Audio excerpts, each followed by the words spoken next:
Кыргыз радиосунда ишемби күндөрү саат 10-дон 10:30га чейин наристелерди тарбиялап өнүктүрүүгө арналган радио мектепти угууга чакырабыз. Программада адистердин кеңештери сунушталат.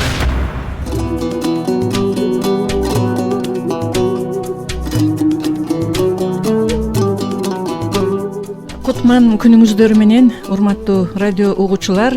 Бүгүндөн баштап Кыргыз радиосунда ата-энелерге арналган атайын радио мектеп долбоорун баштайбыз. Бул долбоор Роза Отунбаеванын демилгеси эл аралык коомдук фонду жана Кыргыз радиосу менен биргеликте уюштурулуп эфирге чыгарылып жатат.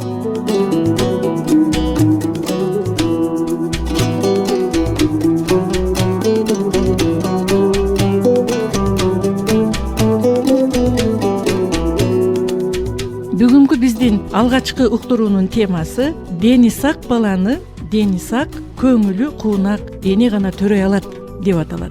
Биз бүгүн ушул теманын тегерегинде сөз кылабыз. Биздин бүгүн студиянын коноктору белгилүү тажрыйбалуу акушер-гинеколог, Бишкек шаарындагы номер 3 үй бүлөлүк медицина борборунун директору Бурул Алымкуловна Досалиева жана Роза Отунбаеванын демилгеси эл аралык коомдук фондунун аткаруучу директору, белгилүү педагог, окумуштуу доктор Шаршеевна Кендирбаева жана жайлоо бала бакчалары долбоорунун жетекчиси Жоданбеков Асылбек болмокчу. Биз бүгүн темага өтөөрдүн алдында жаңыдан баштап жаткан радио долбоордун максаттары жөнүндө кененирээк маалымат алыш үчүн сөздү Роза Отунбаеванын демилгеси эл аралык коомдук фондунун аткаруучу директору Докторгүл Кендирбаевага беребиз. Чоң рахмат, саламатсыздарбы, урматтуу радио угуучулар. Биз жаңы жылда жаңы радио берүү менен баштап жатабыз. Анткени себеби бул радио берүүнүн аталышы өзү эле айтып турат. Кыргызстандын балдарынын эрте өнүгүүсүнө зарылдыктарын жана муктаждыктары боюнча ата-эненин билимин, билгичтиктерин жана көндүмдөрүн жогорулатууга багытталган. Эмне үчүн бул темага кайрылып атабыз? Бул тема жеке гана Кыргызстанда эмес, бүткүл дүйнөдө аз кайрылган темалардан болуп жатат. Баланын эң ушул өнүгүү зарылдыгы, муктаждыгы ушул мезгилде калып каралбай калгандыгына байланыштуу кийинки өмүрүнүн акырына чейин өксүктөр жана кемчиликтер коштоп калгандыгын биз далилдегибиз келип жатат. Анткени себеби бүгүнкү күндө жалпы дүйнөлүк атаандаштык эмгек рыногунда акылдуу, ден соолуктуу жана сапаттуу билимге ээ болгон балдарды тарбиялаган мамлекеттер келечектүү мамлекет болуп жаткандыгын билип жатабыз. Биздин артыкчылыктуу темаларыбыздын жана багыттарыбыздын бири ушул Отунбаева Роза Саковнанын демилгеси фондунун башкы багыты келечекке инвестиция салуу жана ошонун алкагында жасалып жаткан бир топ жумуштар боюнча да айтылмакчы. Бул багытында иштеп келе жаткан биринчи жолку иш аракеттер жайлоо бала бакчалары боюнча айтылат. Эрте өнүгүү балдар темасы же медициналык темага кирбестен же жалпы билим берүү темасына кирбестен ортодо калып жатат. Биз энеталар менен кездешкен учурда көптөгөн жерлерде өзүбүз күбө болдук. Эки гана мисал айтып кетсем болот. Алыскы Ала Буканын 1-май айылындагы жайкы балдар бакчасын уюштурганда кичинекей Чолпонай деген кыз китепти кармап эле булдурап эле аябай эле мындай кызыгуусу артып атат да. Анан энесине суроо берип атпаймынбы, абдан китеп кызыгып атат, китепти окуп бериш керек десем, энеси көзүнө жашын алып айтат: балам бир жума болду ушул жайлоо бала бакчасына келгени, тили чыкканына сүйүнүп эмнени айтып бергенин билбей атат. А сиз буга чейин караган жок белең десем, айтат: эмне кызмат бар экен, кайда барарымды, кантип чыгарарымды мен эчтеке билбейт элем деп. Экинчиси, биз жакында белгилүү билим берүү боюнча эксперт педагог Асылбек Жоданбеков экөөбүз энеталар менен кездешүү, балдарды өнүктүрүү зарылдыктары жана муктаждыктарын эрте билүү боюнча энеталар үчүн кездешүү жасаганда көп энеталар келди. Биз акчаны табабыз, тамакты беребиз, кийинтебиз. Бирок эмне үчүн биз эч жерден андан ары балдардын өнүгүү муктаждыктарын билүү боюнча бир да кызматка кайрыла албай атабыз, бизге жардам бергилечи деп ушундай үмүттүү суроолорду берди. Биз албетте бул жерде медик өзүнүн гана медициналык талаптары боюнча медсестра айтып берип коет. Ооруган учурда гана кайрылабыз. Мектепке же бала бакчага келгенде алипени үйрөткөндө, эсепти үйрөткөндө, кандайдыр билим берүү муктаждыктарын чечүүгө гана багытталат. Бирок баланын мээсинин негизги калыптануу мезгилинин 80% 8 жашка чейин калыптанып бүткөндөн кийин биз баланы тарбиялоо жөнүктүрүү кеч экендигин мына бүгүн ар бир энете билип, түшүнүп, анан турмушта эртең мен балама көңүл бөлөм дебестен бүгүнтөн ушул радио мектепти алган адистик кеңештерди кабыл алуу менен балдарга иш жасайт деп ишенебиз. Рахмат. Демек, радио уктуруунун максаты ата энелер үчүн баланы эң жаш куракта тарбиялап өстүрүү. Туура жеке гана ата энелер үчүн эмес, болочок энаталар үчүн дагы, эртең эне болом, ата болом деген адамдардын дагы ушул балдардын өзгөчөлүктөрүн, муктаждыктарын, анан көпчүлүк учурда кенедей балдарды төрөлөрү менен чоң ата чоң энесине таштап кетип атат толтура. Коомдо өзгөрүүлөр, илимде өзгөрүүлөр жана адамды өнүктүрүүдөгү өзгөрүүлөр өзгөчөлүктөрүн энаталар көпчүлүгү билбейт. Анан мына биз балдардын жакшы тамактануусун оптимизациялоо долбоорунда жүрүп иликтөөлөрдөн көрдүк.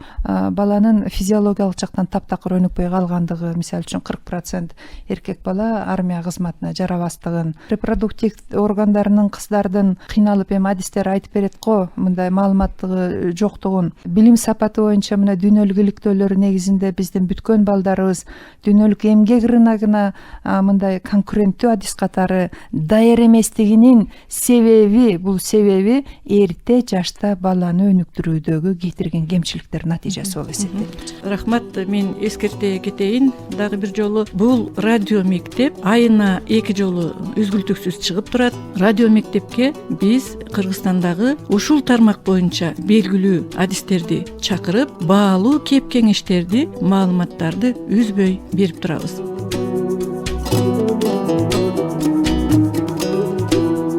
Ата аскалы зоо, эне боорундагы булак, бала экөөнү жанган шам чырак. Эмесе биз бүгүнкү талкуулай турган негизги темага өтөлү.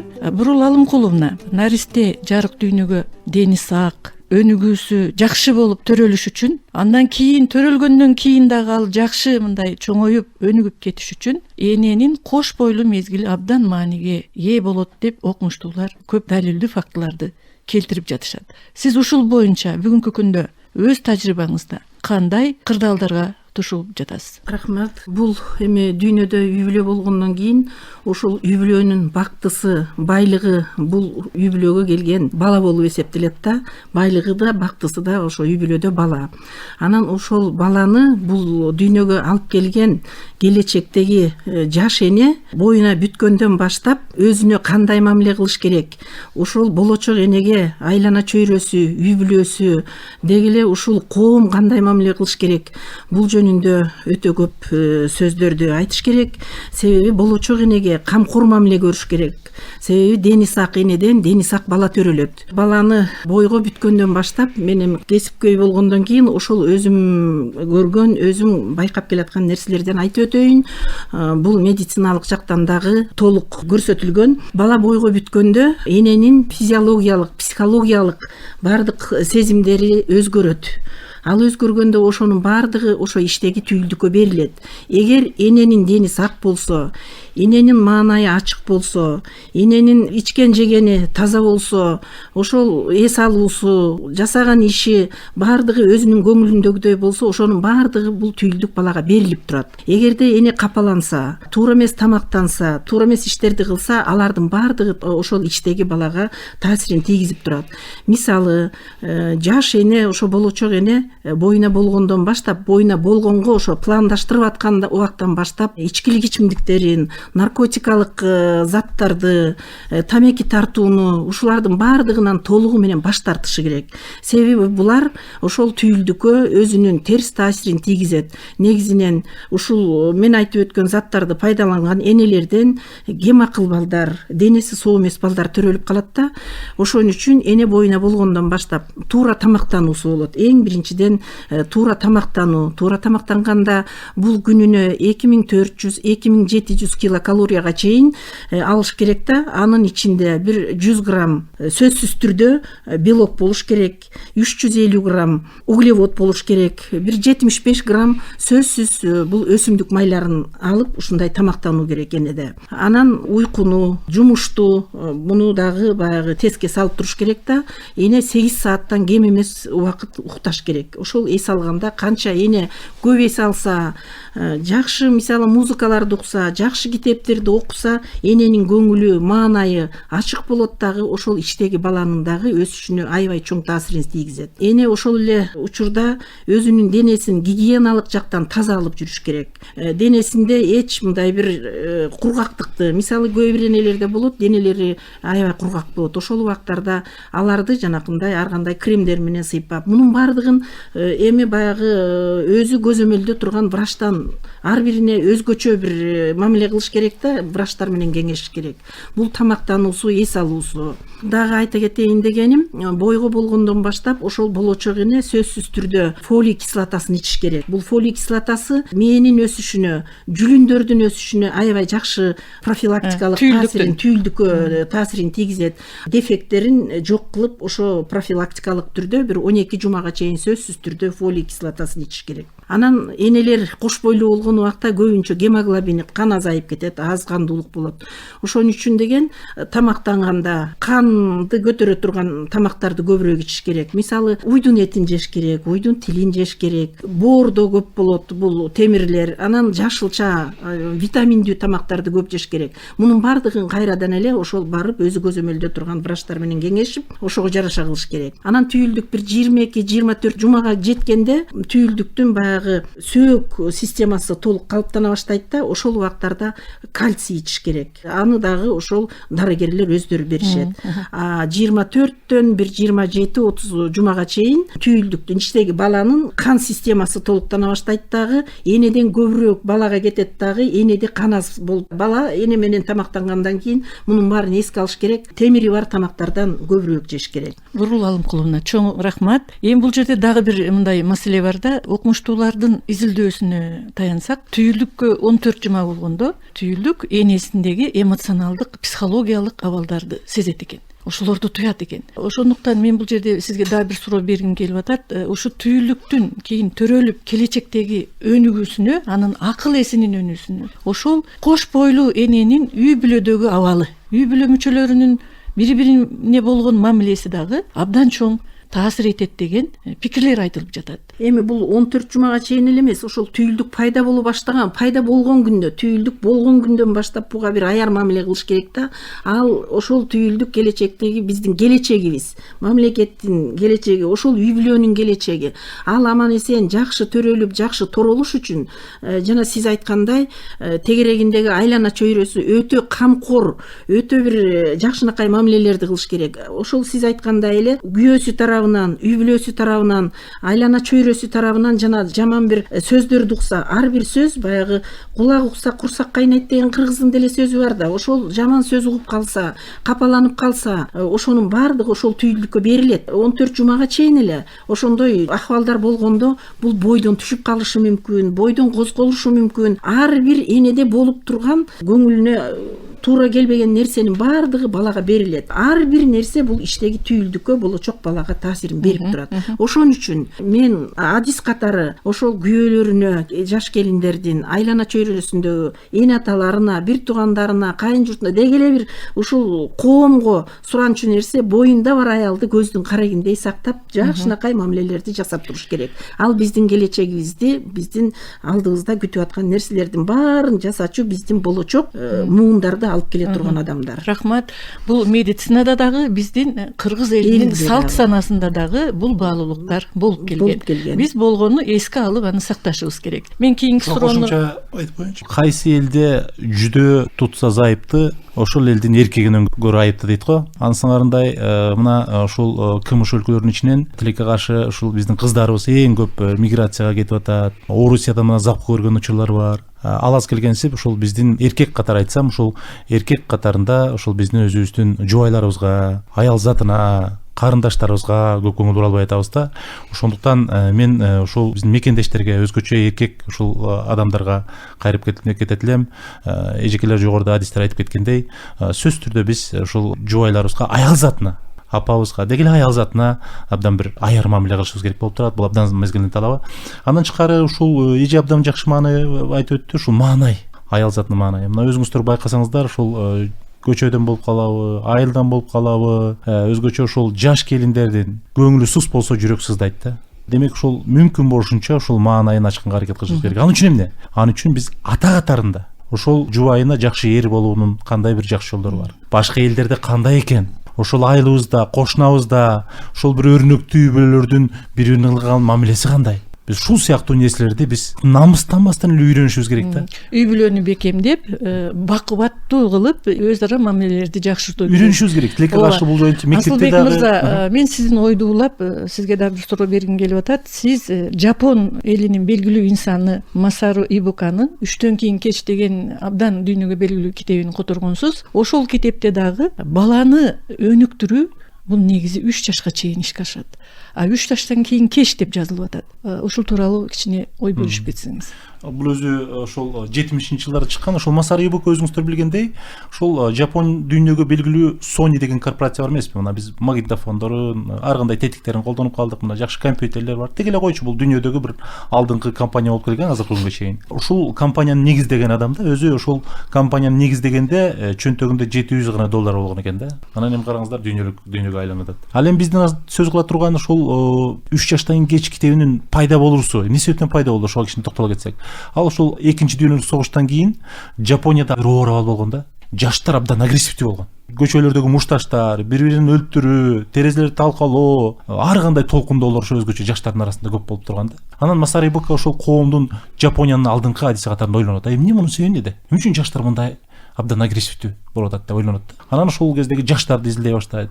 Университеттин студенттерин изилдей баштайт. Анан мектептин деңгээлине чөйт. Анан кийин ошентип изилдеп отуруп, ата-энелерди, анан ата-энелердин балдарга кылган мамилесин, кенже курактагы балдарды изилдеп отуруп, анан мунун түйүнү ата-энеде, анан эң эже айтканда кенже куракта болот экен деп. Эрте куракта. Анан ошол эрте куракта болот экен. 69-жылы ошол Kindergarten is too late.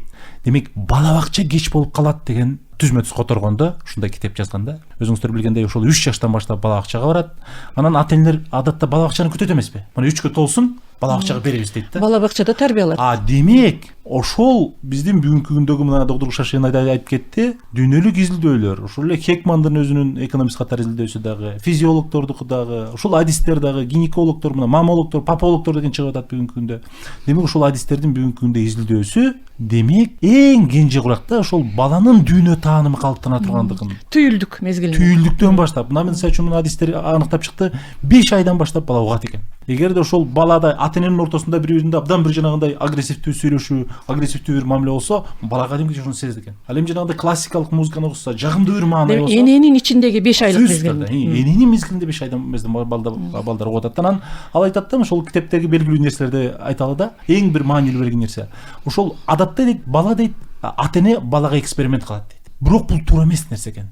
Балага эксперимент кылуу туура эмес. Демек, биз болжолдуу түрдө балдарды кантип тарбиялашты билишибиз керек. Анын үчүн Масару Ибука айтат, баланы тарбиялоодон мурун ата-эне өзүн тарбиялаш керек. Демек, биз баланын өсүп өнүгүүсүн, туура тамактануусун, эненин атанын ден соолугун, ушул сыяктуу эжекелерден баарын сурап, адистерден сурап, биз билгилүү болушубуз керек. Ошол билгилүү болгондо гана баланы биз туура тарбиялайбыз деген тыянак. Демек, биз келечекке жакшы муунду тарбиялап чыгарыш үчүн мунун көптөгөн социалдык, медициналык, моралдык жактарын баарын изилдеп чыгышыбыз керек. Азыркы сөздү дагы доктор Шашина сизге бергим келип атат. Бүгүнкү биз сөз кылып жаткан маселе боюнча дүйнөлүк мааниде, дүйнөлүк стандартта бүгүнкү күндө кандай жаңы тажрыйбалар бар? Бир жакшы кабар бар. Жакында эле мына Кыргыз Республикасында ООНдун балдар фондунун демилгеси менен Билим берүү министрлиги жана Саламаттык сактоо министрлиги менен бирге 0 жаштан 7 жашка, 8 жашка чейинки балдарды өнүктүрүү стандарттары иштелип чыгып, парламентте бекип, мына азыр жалпы коомчулуктун алдында талкууга мындай коюлган турат. Биз эмнени айтмакчыбыз? Бул баланын өнүгүүсү, бул илим. Бул сөз эмес, калп эле ана мындай болот, анан антип койсо болот деген. Бул илим далилдеди. Мына биз Кыргызстан карап көрсөңүздөр, дыйкан элбиз. Жашоонун мыйзам чегинде деле көчөттү 8 жашында алманын көчөтүн же болбосо 15 жашында отургузган алма эч качан өсүп кетпейт жана каалагандай түшүм бербейт. Ошол көчөттү 1 жашында, 3 жашында болсо кийинки жылдары жакшы өсүп дүпүйгөн түшүмүн берет. Кыргызстандын табигый байлыгы да жок, бир эл аралык рынокто күч кубаты да жок. Болгон кубаты анын эйли. Бирок бүгүнкү күндө үй бүлөдөгү зомбулук маселесин айтып кеттиңиздер. мына жылдан жылга ушул Кыргызстанда ушул статистика өзгөчө көбөйүп бара жатат. Запкы көргөн эне, мейрим көрбөгөн эне мейримдүү бала төрөп бере албайт. Анан биз бүгүн коркуп атабыз, тигини сабап кетти, муну согуп кетти, муну сайып кетти, муну сөгүп кетти деп. Анткени үй бүлөнүн ортосунда жылуу, гармониялык бири-бирине болгон аё, колдоо, камкор мамилени көрбөгөн бала аны эч качан чагылдырып бере албайт. Буга өз күнөөбүз. Ошон үчүн эне ата турмуш курарда, турмушка бара турган мезгилинде өзүнүн социалдык жоопкерчилигин билсе, бала деген баладай, башы көзү чарадай, же болбосо Кудай берген баланы Кудай чоңойтот деп коет. Мезгил андай эмес азыр. Мезгил рыноктук. Мезгил бүгүнкү күнү өтө терс жактары менен да көрүнүп турат. Мына ошондон түптүз кылтылдатпай баланы тарбиялап алып кетүү биринчи иретте ушул жерде ата эненин милдети. Мурун сайыз учурда социалдык гарантиянын баарын мамлекет алса, бүгүнкү күндө бүт мамлекеттеги болгон мүмкүнчүлүгүн баарын ата энеге берген. Ата эне билими менен, даярдыгы менен балдарды кордобостон, аялдарды зордобостон мында бейик капар жакшы коомдо жашайбыз десе, бул билим ар бир атага да, энеге да, ар бир коомдун мүчөсүнө керек. Эл аралык тажрыйба болсо, эл аралык тажрыйба мына Масар Ибуканын китебин алгандан кийин, ушул илимий далилди көргөндөн кийин, эл аралык Нобель сыйлыгынын лауреаты экономиканын өнүгүшү түздөн түз адамзаттын физиологиялык билимдүү жана өнүгүшүнө байланыштуу эрте жаштагы деп Хекман айтты. Эгерде кичинекей балага аны муктаждыгын өнүктүрүш үчүн $1 салсаң, келечекте ал бир нече долларга кайрылып келгендигин далилдеген физиологиялык экономикалык таасир далилдеген үчүн Нобель сыйлыгын алды. Бүткүл дүйнөдө мына ошондон баштап атат. Бардык багытты жогорку окуу жайларга эмес, же болбосо кандай кошумча окуу жайларга эмес, баланын эрте өнүгүүсүндө фундаменти бекемдеп койсо, канчалык адамдын фундаменти өнүгүүдө бекем болсо, пайдубалы. Андан кийин калгандары бышык болот. Ошон үчүн бизде атайын кызматтар жок эне аталар үчүн окута турган, эне аталарды агарта турган, эне аталарды керектүү билимге сугара турган радиону бардыгы угат деп ишенебиз. Жана ар бир ата эне өзүнүн ыйык милдетин аткарууда ошол бүгүндөн баштап алган жаңы билимин өзүнүн балдарына багыттайт деп дагы биз ишенебиз. Рахмат, доктор Шашеевна. Алла Таала аял кишилерге мээримдүү жана аяр мамиле кылууну буйрат. Себеби сиздин энеңиз, жубайыңыз, эже карындаштарыңыз, кыздарыңыз аял затынан экенин унутпаңыз.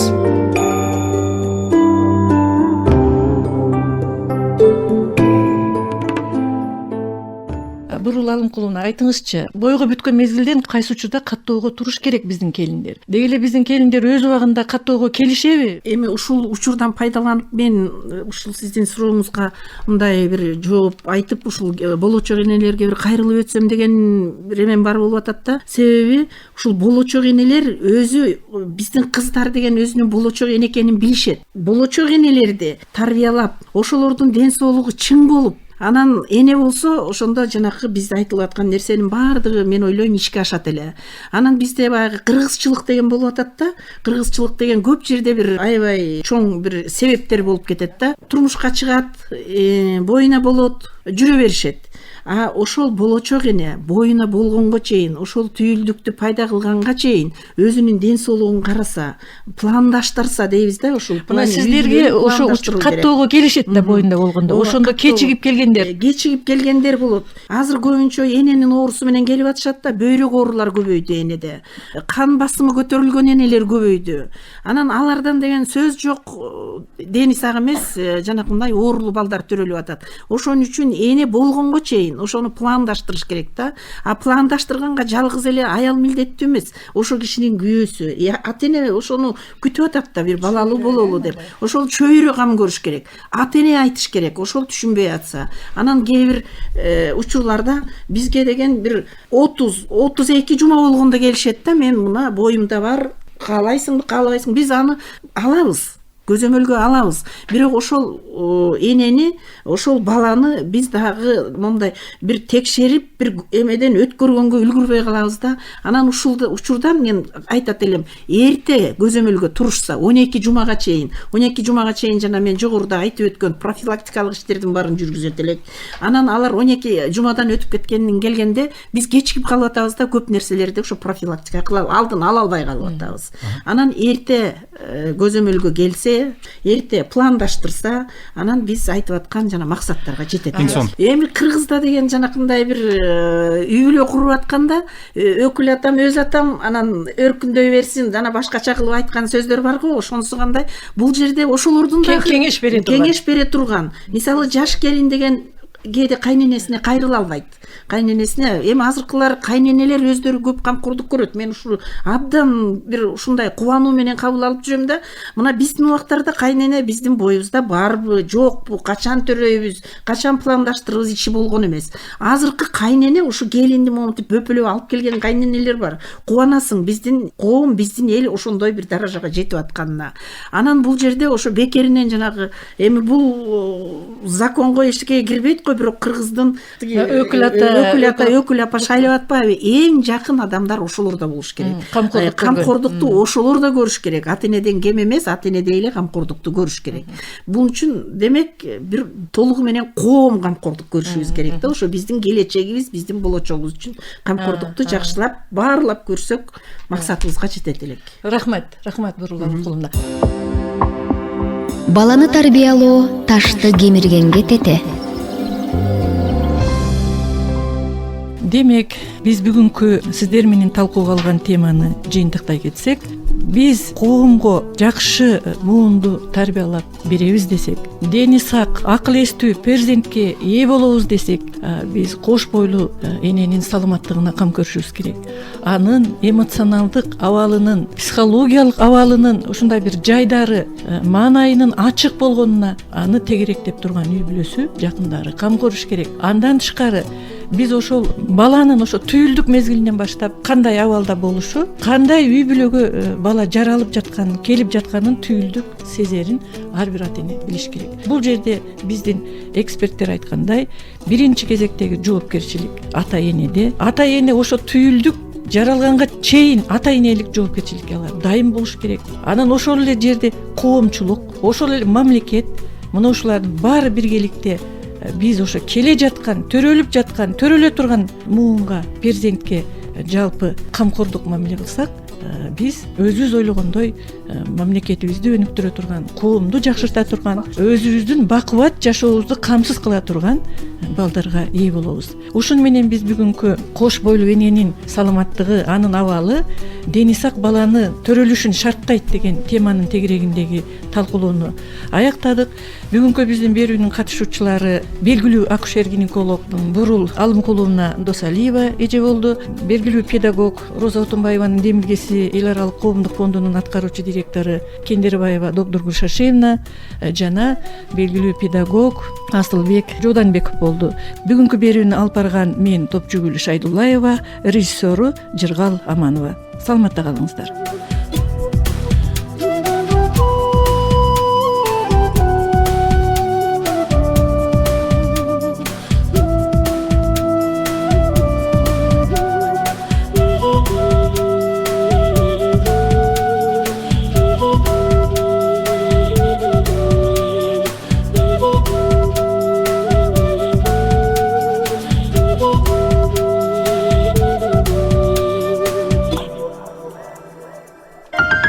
Кыргыз радиосунда ишемби күндөрү саат 10-дон 10:30га чейин наристелерди тарбиялап өнүктүрүүгө арналган радио мектепти угууга чакырабыз. Программада адистердин кеңештери сунушталат.